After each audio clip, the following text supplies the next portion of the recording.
ফরিদপুরের শুক্রবার মানেই হচ্ছে হলিডে মার্কেটে যেতে হবে। আজকে আমি বলব হচ্ছে কোনটার কত দাম।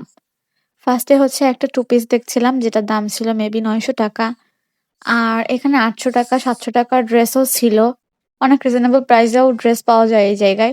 যারা অলওয়েজ হচ্ছে three piece, two piece carry করো তাদের জন্য এটা অনেক ভালো। অ্যান্ড এখানে ছিল হচ্ছে পারফিউম, যেটা আমি হচ্ছে ওইভাবে চিনি না কারণ আমি পারফিউম ইউজ করি না। সো সেই হিসাবে এটা আমার কাছে আনকমন। আর ছিল হচ্ছে বউ ক্লিপ, এগুলো মেবি ৳৮০ করে ছিল। আর ছিল হচ্ছে কিছু ফেক নেইলস যেগুলো অনেক বেশি সুন্দর অ্যান্ড প্রিটি ছিল। এগুলো দেখতেও বাস্তবে অনেক বেশি সুন্দর। এগুলা ৳১৫০ করে ছিল আরকি। ৳১০০ গুলোও ছিল, ৳৮০ গুলোও ছিল। আসলে আমার কাছে পেজ লিংক নাই তো সেজন্য তোমাদেরকে দিতে পারলাম না। আর এগুলা ছিল হচ্ছে রিং যেগুলা ব্যাগে হচ্ছে লাগায়। এগুলা ৳৫০ করে ছিল। আর যেটা একটু বড় সাইজ সেটা ছিল মেবি ৬০, ৭০ বা ৳৮০ করে। এই ছোট, ছোট জিনিসগুলা কত সুন্দর, তাই না? আমি ছোট হইলে আমার মায়ের হাতে পায়ে ধরতাম এগুলো কিনে দেওয়ার জন্য। বাট আমি তো এখন বড় হয়ে গিয়েছি। আর আমার মুস্কানও ছোট, সো এগুলো তাকে কিনে দিয়ে কোনো লাভ নাই কারণ সে এগুলা খেয়ে ফেলবে। আর চারপাশে লোকজন একটু কমই ছিল আজকে। এটা ছিল হচ্ছে চুড়ি, যারা হ্যান্ডমেড চুড়ি বানান, যদি আমার মুস্কানের সাইজের হয়, মানে আমার মুস্কানের বয়স হচ্ছে এখন ১০ মাস। ওর হাতের সাইজের চুড়ি দিতে পারলে অবশ্যই আমাকে ইনবক্স করবেন। এই চুড়িগুলোর দাম অনেক রিজনেবল ছিল। আর এগুলো ছিল হচ্ছে 2 পিস। এগুলোর দাম ছিল ৳৭০০ করে। এগুলো মাশাআল্লাহ অনেক বেশি সুন্দর দেখতে ছিল। এর মধ্যে থেকে একটা আমার অনেক বেশি পছন্দও হয়েছিল। সেটা এগুলা ছিল না, সেটা একটু অন্য টাইপের ছিল। এই যে পাশে যেটা দেখা যাচ্ছে এইটা, এটা আমার অনেক বেশি পছন্দ হয়েছিল। বাট এটার হচ্ছে প্লাজোটা একটু মানে লুজ কম। সেজন্য আর কিনিনি আমি। যেহেতু আমি অনেক বেশি লুজ প্লাজো পড়ি। এগুলোর দাম ছিল ৳৭০০ করে অ্যান্ড অনেক বেশি সুন্দর ছিল। তোমাদের যাদের পছন্দ হয় তোমরা গিয়ে পারচেজ করতে পারো। আসলে পেজ লিঙ্ক থাকলে অনেক বেশি সুবিধা হতো আমি জানি, বাট আমি ওইভাবে ওনাদের থেকে নেইনি। তাই দিতে পারলাম না।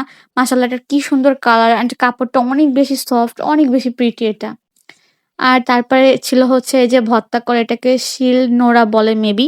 এগুলোর দাম ছিল ৳৪০০ আর বড়টা ছিল মেবি ৳৫০০। তো এগুলা হচ্ছে সত্যি বলতে অনেক বেশি কম দাম। কিন্তু এগুলা যেহেতু বাইরের থেকে আনতে হয়, মানে কুড়িগ্রাম তারপরে আদার্স ওইসব এলাকা থেকে আনতে হয়, সেজন্য এগুলোর দাম একটু বেশি ছিল। তো আমি ভেবেছি আমার আব্বু আসলে আব্বুকে একটা আনতে বলব। কারণ এগুলোর দাম ওই জায়গায় অনেক বেশি কম। মানে একদমই কম বলা চলে। অ্যান্ড এগুলা ছিল হচ্ছে আতর। আর তার পাশাপাশি ছিল এগুলা চাবির রিং। এগুলো একটা আমার আছে। অ্যান্ড এই কালার একদম সেম টু সেম, জাস্ট শুধু ডিজাইনটা আলাদা। এগুলোর দাম মনে হয় ৳১২০ র মতো বলছিল আরকি। আমার ঠিক খেয়াল নাই আরকি। তো এই জিনিসগুলো আমার অনেক বেশি ভালো লাগে। ছোট, ছোট জিনিস কিন্তু দেখতে কতটা সুন্দর আর দামটাও অনেক সত্যি। মানে ছোট, ছোট জিনিস তো এজন্য এগুলা একটু আনকমন অ্যান্ড দামটা একটু বেশি। তারপরে আমরা হচ্ছে একটু ঘটি গরম খেয়েছিলাম। মানুষ টাকার জন্য কত কিছু করতে হয়, তাই না? উনাকে দেখলে আমার অনেক বেশি কষ্ট হয়। টাকার জন্য অনেক কিছুই করতে হয় জীবনে। যাই হোক, তারপরে হচ্ছে আম্মু মুস্কানের জন্য মুড়ি কিনেছিল। মুস্কান আবার ওই যে মুড়ি খেতে একটু পছন্দ করে। সেজন্য ওর জন্য হচ্ছে মুড়ি নিয়েছিল। এটা মেবি লাল চালের মুড়ি।